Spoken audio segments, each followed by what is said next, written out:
Management જોડાઈ રહ્યા છે, હવે જીએસપીએલના મેનેજમેન્ટ છે. ઓવરઓલ રિઝલ્ટ્સ પર તો વાતચીત કરીશું જ, બટ જે રીતના કંપનીના નવા પ્લાન્સ લાઇન્ડ અપ છે એ વધારે ઇમ્પોર્ટન્ટ છે. જીએસપીએલના એમડી वी आर शर्मा अपनी साथ जुड़ाई चुका है एना विषय डिटेल में बातचीत करने માટે.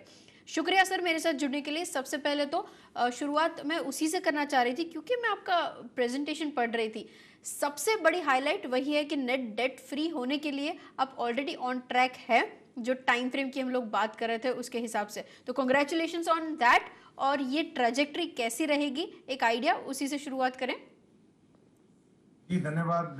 बिल्कुल आपने सही फरमाया. हम लोग नेट डेट फ्री कंपनी बनने जा रहे हैं और अभी जो हमारा ओवरऑल डेट अगर जो आप देखेंगे 45,000 करोड़ से हम उसको रिड्यूस करके कम करके आज 13,000 करोड़ पे ले आए हैं.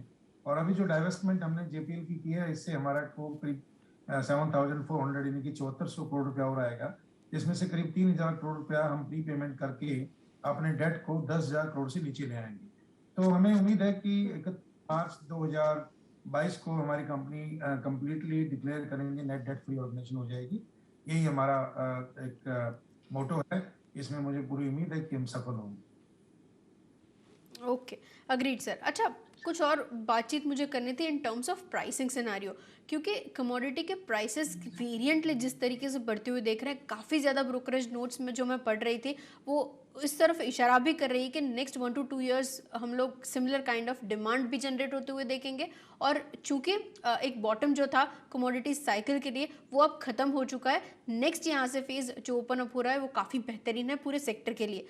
क्योंकि आप मार्केट में और सेम फील्ड में काफ़ी टाइम से काम कर रहे हैं, एक आइडिया अगर आप मुझे दे पाएँ किस तरीके से वर्कआउट हो रहा है. डोमेस्टिक मार्केट तो स्ट्रांग है ही, ग्लोबल डिमांड भी उसी के पैरेलली बढ़ती हुई दिख रही है. ये आप कैसे देख रहे हैं पूरा शिफ्ट?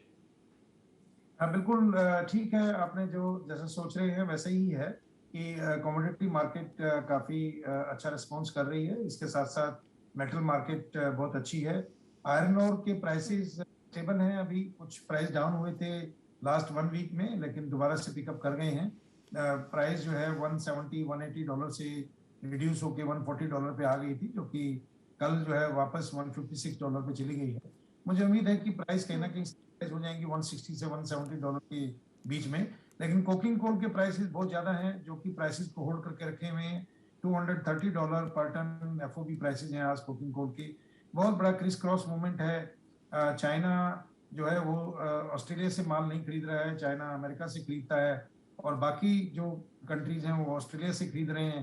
तो जिसकी वजह से क्रिस क्रॉस मूवमेंट है इंडियन ओशन में, जिसकी वजह से ओवरऑल वेटिंग टाइम, वेसल्स का वेटिंग टाइम भी बढ़ गया है और overall cost of cooking coal has increased.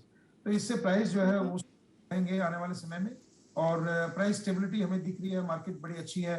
जो फ्लड की सिचुएशन थी वो रिसीड हो रही है, काफी कुछ ठीक हो रहा है सभी स्टेट्स में.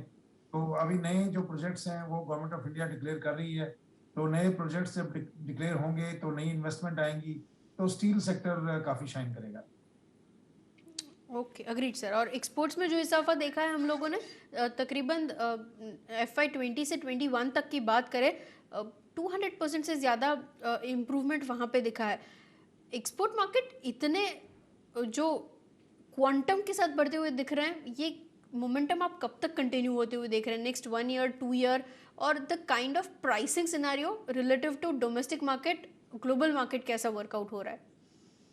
इसमें जो सबसे मुख्य जो रीजन उसका कारण है वो ये है कि पूरे विश्व में सभी जो बड़ी इकोनॉमीज हैं उन्होंने स्टिमुलस पैकेजेस डिक्लेयर किए, जिसकी वजह से करीब $17 ट्रिलियन मार्केट में आने की संभावना है कि अगले 3 साल में $17 ट्रिलियन खर्च करने ही पड़ेंगे सभी को मिलके. तो $17 ट्रिलियन जब इतना बड़ा राशि है तो उसमें से कम 30% जो हिस्सा है वो स्टील कंपनीज के पास आएगा. तो करीब 5 से 6 ट्रिलियन डॉलर की जो इन्वेस्टमेंट है वो स्टील इंडस्ट्रीज या मेटल इंडस्ट्रीज के पास उसकी जो रेवेन्यू है उसके आने की संभावना है, जो कि अगले 3 साल के अंदर हमें सबको उसका लाभ मिलेगा. तो मुझे उम्मीद है कि ये जो इंटरनेशनल जो मार्केट है ये एज इट इज रहेगी. जो स्टील के प्राइसेस हैं वो थोड़े बहुत ऊपर नीचे हो सकते हैं, ये कोई ऐसी बड़ी चीज नहीं है, बट ग्रोस मार्जिन काफी मेंटेन रहेंगे. तो स्टील इंडस्ट्रीज और मेटल इंडस्ट्रीज के जो ओवरऑल प्रॉफिटेबिलिटी है उसके ऊपर इंपैक्ट नहीं होगा. But prices, yes you are right, prices कभी थोड़ी बहुत $100 ऊपर नीचे हो सकती है. आज की हम्म। डेट के अंदर जो हॉट रोल्ड कॉयल की प्राइस है इंटरनेशनल मार्केट में, वो है $1000 प्लस। तो आज रशिया और अमेरिका, ये दोनों ही काफी कुछ कंजम्पशंस कर रहे हैं। अमेरिका में तो स्टील की प्राइसेस $1800 से $1900 प्रति टन है। और जापान में जो प्राइस है वो $1020 से $1080 के मध्य में है। चाइना के अंदर जो प्राइस है वो $1000 से लेके $1030 के बीच में है। और इंडिया के जो स्टील इंडस्ट्रीज हैं वो एक्सपोर्ट कर रही हैं $950 से $980 के बीच में। आज इंडियन इंडस्ट्री बहुत कम्पिटिटिव है इंटरनेशनल मार्केट में, और मुझे उम्मीद है कि कम्पिटिटिवनेस बरकरार रहेगी। और आने वाले समय में जो इंडिया और इंटरनेशनल जो स्पॉट मार्केट के प्राइस में जो डिफरेंस है, पहले ये 200 से $250 पर टन होता था, अभी ये 1 पर टन के आसपास है। यानी कि इंडिया में हम लोग मटेरियल सस्ता बेच रहे हैं। $150 इंडिया में एक किस्म से डिस्काउंटेड प्राइस है, और एक्सपोर्ट के लिए वो प्राइस $150 ज्यादा है। इसका जो मुख्य कारण है कि वो ये है कि एक्सपोर्ट में जो इंटरनेशनल मार्केट है उसके अंदर बहुत ही अच्छा कंजम्पशन है, और मार्केट के अंदर मटेरियल अवेलेबिलिटी बहुत शॉर्ट है, जिसकी वजह से स्पॉट मार्केट में इंटरनेशनल प्राइसेस ज्यादा है। Okay, agreed sir. और लास्टली मुझे एक्सपेंशन प्लान्स के बारे में बात करनी थी, क्योंकि जहाँ तक मैं ठीक समझ, जो एग्रेसिव प्लान्स है एक्सपेंशन को लेकर, कैपेसिटीज़ कितनी ऐड ऑन हो जाएंगी, अब तक के क्या अपडेट्स हैं, और FY22 एंड होते होते, क्योंकि हम लोग ये साल का Q1 बीतता हुआ देख चुके हैं, तो एक आइडिया आ चुका है कि डिमांड बेहतरीन है, कैपेसिटीज़ ऐड ऑन होंगी और वो केटर काफ़ी बेहतरीन तरीके से कर पाएंगे। तो एक आइडिया अगर आप मुझे दे पाएँ। भारत सरकार का और नीति आयोग की जो प्लानिंग है, और जो हमारी डिस्कशंस हुआ है, जो गवर्नमेंट का एक पेपर बना है स्टील पॉलिसी पे, उसके तहत 300 मिलियन टन स्टील कंज्यूम होगा 2030 तक। अभी हम लोग बनाते हैं करीब 110 मिलियन टन, तो जो गैप है वो 190 मिलियन टन का है। 190 मिलियन टन में अगर जो 10 मिलियन टन का एक प्लांट भी लगाते हैं तो 19 प्लांट लगते हैं, और अगर जो 20 मिलियन का लगाते हैं तो 8 या 9 प्लांट लगते हैं, और 5 मिलियन टन का प्लांट लगाते हैं तो 38 प्लांट लगते हैं। बहुत बड़ी एक्सपेंशन होने वाली है देश के अंदर अगले 9 साल के अंदर। स्टील और मेटल इंडस्ट्रीज बहुत ज्यादा शाइन करने वाली है। इतनी बड़ी इन्वेस्टमेंट देश के अंदर आने वाली है कि जिसका कोई आज की डेट में शायद अंदाजा लगाना बड़ा मुश्किल है।